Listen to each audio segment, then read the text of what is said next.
Welcome to the Auburn University Graduate School's first webinar in a three-part series, Getting Through and Getting Out, How to Graduate on Time. Today's session is a general overview of the matriculation process. The matriculation process for master's or EDS students, as well as doctoral students, will be held in subsequent sessions. All sessions will be recorded and posted on our website at graduate.auburn.edu. Today's general session will cover an overview of the Auburn University Graduate School, what we do, and who to contact when you have questions. We will discuss the general matriculation procedures for all graduate students, go over forms and requirements, discuss the academic calendar with dates and deadlines, and then follow up with some live question and answers. Please note that today's questions should cover the general process and procedures, as specific questions about a master's or doctoral timeline will be covered in subsequent sessions. So let's jump right in. The graduate school has several internal departments, all working to assist graduate students. We have a dean and associate dean, our admissions department, and a wide range of support services such as information technology, marketing communications, and professional development. Today, we will focus on the matriculation staff who assist graduate students in everything after admissions, all the way to and including graduation. The matriculation team can assist with drop add, confirming enrollment, loan deferment, and various forms and workflows throughout your graduate school career. Nearing the end of your time at Auburn, our matriculation team also completes graduation checks and processes graduation applications to ensure you have met your degree requirements. Now I'd like to introduce our matriculation team at the Auburn University Graduate School. Mackenzie Griggers is a graduate school advisor serving students with the last names that begin with letters A to I. I am Ibrahim Karim, serving students with last names that begin with the letters J to R. Our Director of Matriculation, Sherry Ray, serves students with last names starting with the letters S to Z. As graduate school advisors, we are part of an entire team to support graduate students in ensuring you have met your degree requirements at Auburn University. We work in conjunction with your faculty advisor and the graduate program officer, or a GPO, from your department to help you make it through your graduate journey, hopefully in an efficient and timely manner. Now, let's look at some of the resources available to all graduate students on our graduate school website. These resources help you follow processes and procedures needed to get through and get out of graduate school efficiently. Let's start with staying on track for graduation.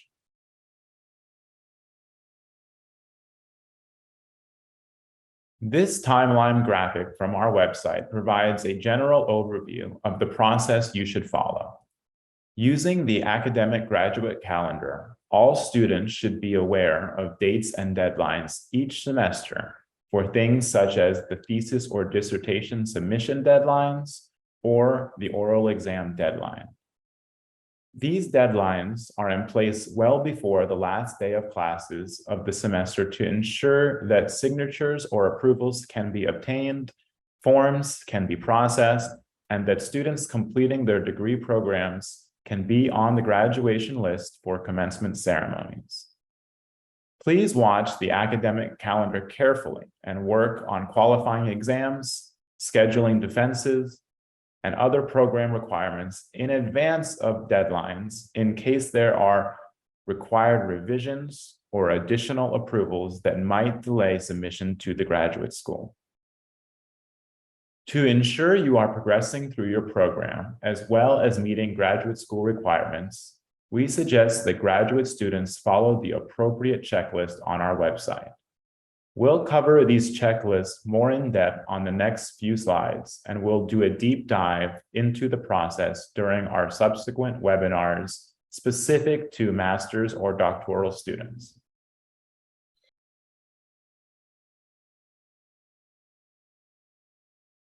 The other item to ensure you are on track to graduate is called the CTEC form, which is an acronym that stands for Committee, Transfers, Exceptions, and Candidacy. This form does all four of those things, and maybe one or more might apply to you, but it is required of all degree-seeking students.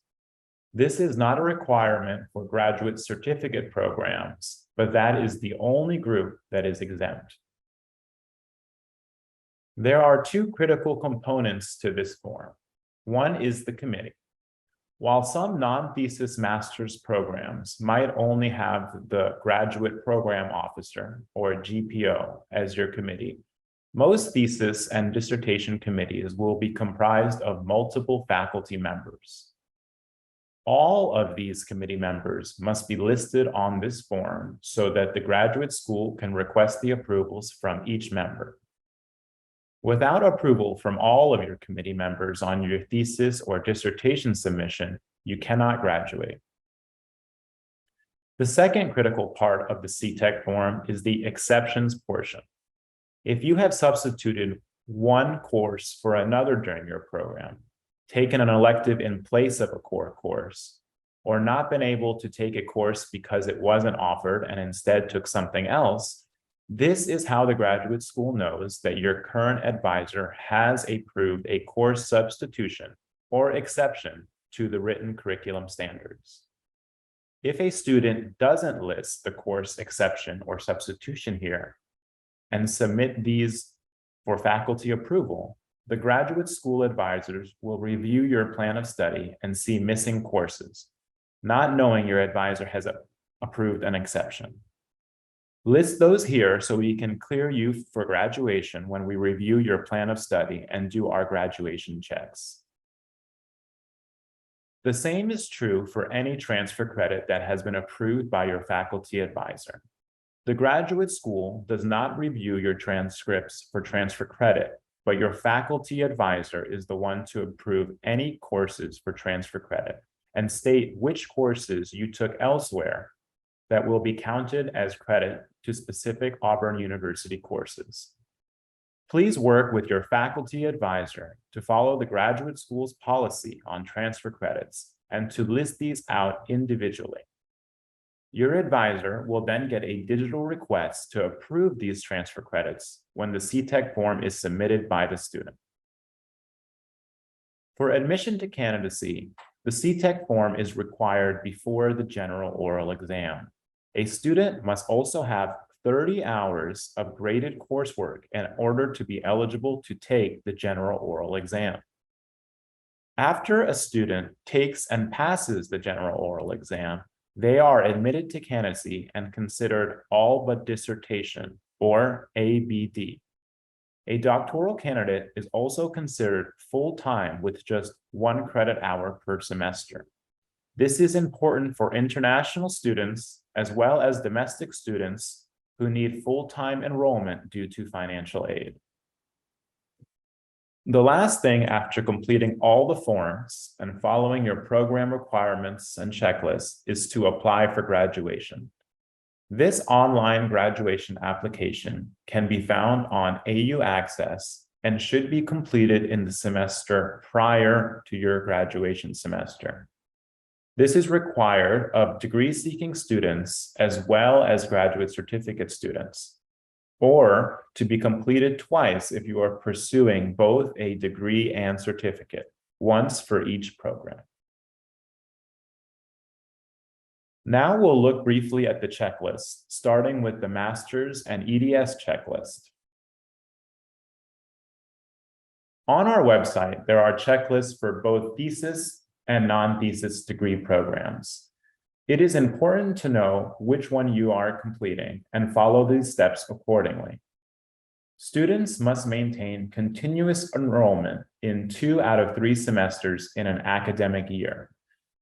The CTEC form that we've already covered is required, and the dates and deadlines on the academic calendar will guide thesis students on when to schedule their thesis defense in advance of the deadline to ensure any edits and approvals can be completed before the deadline.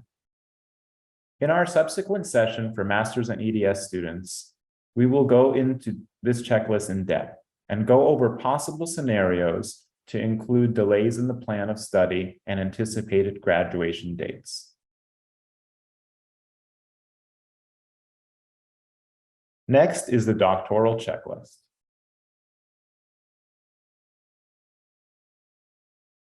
Just as master's students are required to maintain continuous enrollment in 2 out of 3 semesters in an academic year, doctoral students must also maintain enrollment, even if for just 1 credit hour of research and dissertation. The CTEC form is also required. Doctoral students should work with their academic advisor to plan and schedule qualifying exams for candidacy and submit the graduate school forms and documentation that department requirements have been met for candidacy. For some programs, that might be an oral or written exam, comprehensive exams, or other internal process for your program. After admission to candidacy, the student should maintain enrollment and continue making progress on their dissertation. The dissertation process, as well as the doctoral forms workflow, will be covered in depth in our subsequent sessions specifically geared towards doctoral students.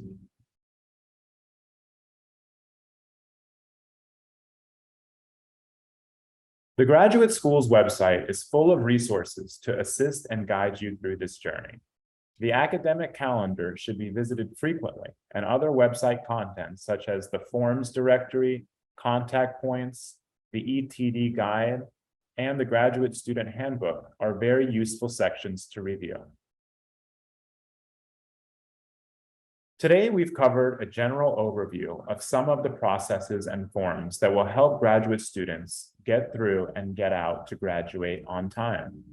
Upcoming sessions are listed here, and we encourage all of our graduate students to attend in a follow-up session. Today's session, as well as the master's and doctoral sessions, will be recorded and posted on our website at the conclusion of this webinar series for future reference. As always, we welcome students to stop by Hargis Hall, call or email, or schedule a meeting with graduate school advisors via our website. We invite you to follow us on social media on Facebook and Instagram at AU Graduate School and on Twitter at AU Grad School. Now, our matriculation advisors are here to answer your questions about the general processes covered in today's presentation. If you have any questions that are specific towards your degree program or your thesis and dissertation, we encourage you to attend the specific webinar session next week or contact your graduate school advisor directly so we can make the best use of time for all of the students today.